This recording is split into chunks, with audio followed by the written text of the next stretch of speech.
Thank you, Mr. Sleddy, and to the board for having me here today. It is an incredible honor to be part of the tradition of Oak Grove, a school that has really put a tremendous amount of energy and time into educating the young people of our region for over 100 years. A school dedicated to excellence, a school dedicated to the pursuit of the principles that Jesus taught us all. And so I'm deeply honored to be here today. I think we all know why we're here today. We're here for these wonderful young people. It is an absolute honor to celebrate you. Let's talk a little bit about this generation they're part of. I'm part of the generation that's 27. I'm one of your elders in the generation. But you guys are right in the middle of it. So let's think about that. They're part of the information age, where any bit of information they could want, they could find online. They're a generation that has 80% of you actually sleep within an arm's distance of your cell phone every single night. Text messaging is the most popular form of communication, and I believe it's the leading way to ask somebody to prom. Anybody? Okay. This class right here, class of 2012, what I've heard about you from Mr. Sleddy and faculty members, when they talk about you, there's a special glow in their eye. They're deeply proud of you. They're deeply grateful of your accomplishments. I think of one of them as being relocated twice during the floods, right? Relocated to Agassiz. And from what I know about Agassiz, it's filled with asbestos. So I'm probably more impressed that you've lived than you've learned. No matter what. You're a generation that has made the Hunger Games popular. You've given Justin Bieber a career. You've given Mark Zuckerberg his billions of dollars. And you've led the song, We Are Young, to be the anthem of our generation. You've accomplished a lot. And when I look out into the crowd, I see greatness. I see leadership, and I see impact. There's 36 of you. 100% of your class is graduating today. 72% of high school students in the United States graduate right now. You're one of the few classes that can say 100% of our classes did it. And when I look into the crowd, I see the next faith leader, like Oak Grove alum Nick Hall, that has shared his faith across the country with the Pulse Ministry. I see people that will study and become great doctors and entrepreneurs like alumnus Dr. Tehven, who has created a model of learning about radiation to make healthcare more available and accessible to all. I think about Amanda Otero, a young woman that is studying and serving in Nicaragua right now, who's taking her gifts and making a difference. I think of Morgan Forrest, the alumnus who said, hey, I believe that education needs to have students' voice as part of that. You are part of a great tradition. Congratulations. Let's give them a hand.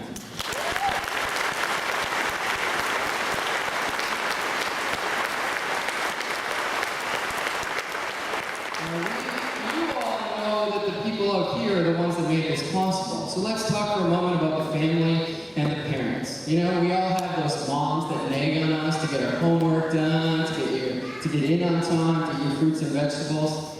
To the parents, you've made it possible. You've been their guiding principles, the guiding light. You've supported them. So students, would you join me in thanking your friends and your parents and your families for getting you here today?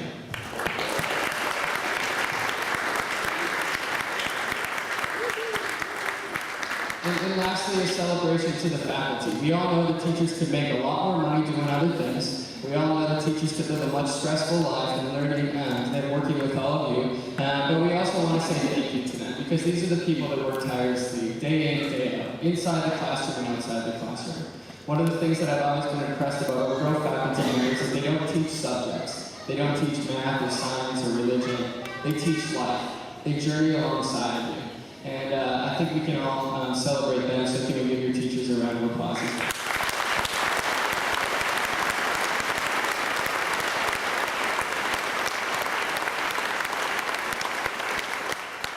Recently, I've spent a lot of time at the Plains Art Museum. And when I've been at the Plains Art Museum, I've realized that it's captured my imagination, it's captured my sense of creativity and possibility. And I was talking to Pauline, the executive director, and I asked her a little bit about the museum and how that all worked. And she asked me, Greg, have you ever heard of the curator? And I said, the curator, what's that? And she said, that's the person in the museum that is often unnoticed and unrecognized, but their role is to honor the purpose of the museum. Their role is to think about what pieces of art should be shared, when it should go together, and kind of curate the experience. So when I come, I have this transformational experience. And it really got me excited about this word curator. And the word curator is actually derived from the Latin word cura, which means to take special care of or spiritual care. And so I asked myself, could I curate my life? And I'll ask you, class of 2012, can you curate your life? And so I'd like to talk about 3 different areas that I believe that if each and every one of us curate our lives, great things can happen. The first of all is our friends. It's been said that we are the average of the 5 people that we surround ourselves with most. And it got me really thinking, wow, it's really important to think about who I hang out with, because that affects my humor, the music I listen to, what I watch on TV. And then I started to think about in history, like who's somebody that's curated their friendship? And I think about this guy back in time that got 12 friends together, and they started hanging out. And they spent 3 years together, eating meals together, serving together, loving people together. And this guy, Jesus and his disciples, are one of the best examples, because this movement of Christianity is here today because of a small group of friends. Class of 2012, who will your friends be? Who are you going to invest in? Who are you going to take the time to get to know? The passage goes, as iron sharpens iron, one man can sharpen another. Please be intentional with your friends. Take the time to get to know each other. Look for the best. Be vulnerable. Who knows? Some of you could be groomsmen at each other's weddings, bridesmaids. Maybe 2 of you will walk down the aisle together, you get married. But those friendships are so powerful, and they can stay with you for a long time. The second area of life that I'm really curious about curating is our time. Our time is our most precious resource. How do we spend it? How do we use it? I think about the way that Jesus built his life. And before he was going into his public work, he spent 40 days walking across the desert. During this time, he really looked inside and asked himself, what are my values? How will I live this out? He was tempted. He was cold. He was hungry.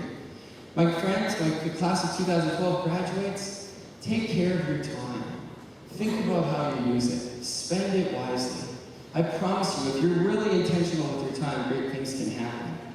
And the last thing I think about is service. I think about how can we serve others. And I'd imagine how many of you have filled out a college application, right? A few of you probably had this role of community service. I used to think about community service as a line item on my resume. How can I get into the best college? Or now as an adult, how can I get on the best board to meet the right people?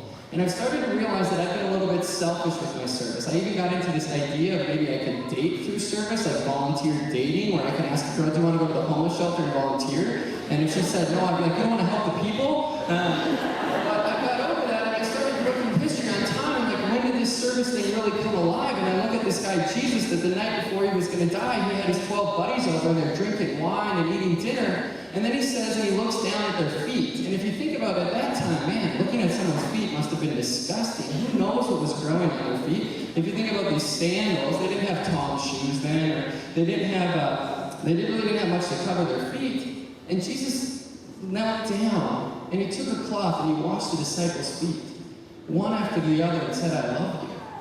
And I think about service in a different way when I think about that story, because it's not about Jesus looking good. It's about doing what the world needs and offering his skills and services.